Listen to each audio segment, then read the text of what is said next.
Future King and Queen's material as William and Kate express deep gratitude to Army Training Service.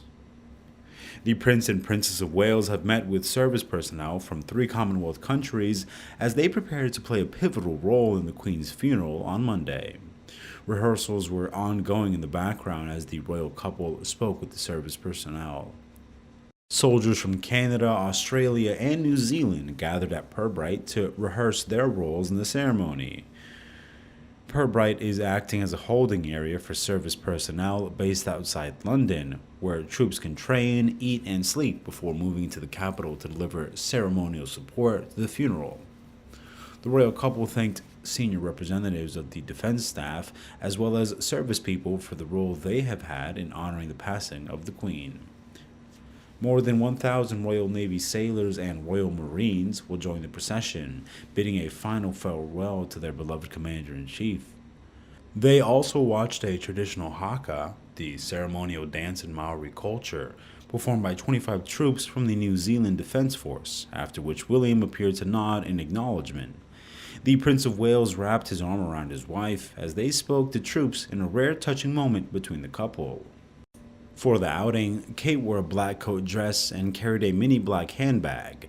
Her all-black ensemble represents the current period of royal mourning, as declared by King Charles III last Friday.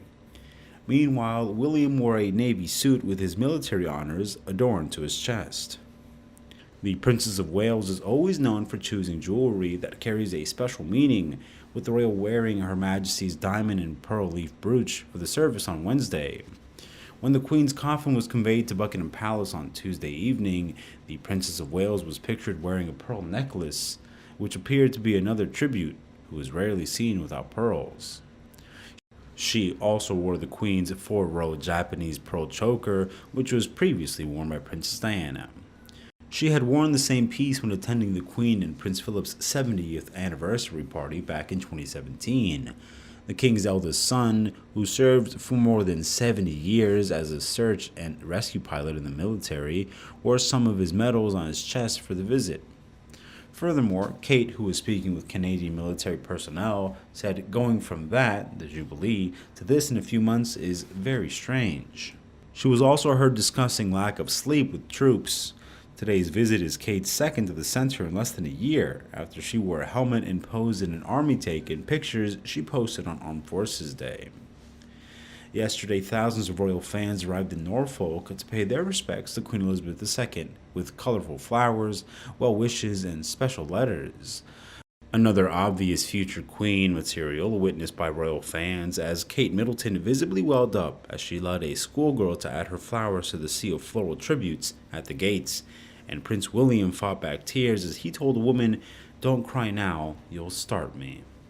Another touching exchange was captured on camera, hearing William make a lighthearted joke to a mother and her baby about the Queen's beloved corgis.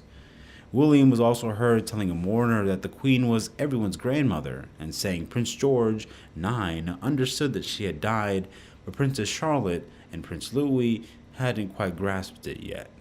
Nettie Wells, 90, said, "You could see he looked very emotional and very overwhelmed. He thanks me for coming." Corporal Kyle Cargery of the Canadian ceremonial contingent participated in the Queen's Platinum Jubilee in June. He claimed, "William was asking how we felt about Monday coming up. My response to him was, 'Sorry for your loss.' He talked about how he's mourned and how many people feel like they lost a grandmother, and how important she was to the country and the Commonwealth."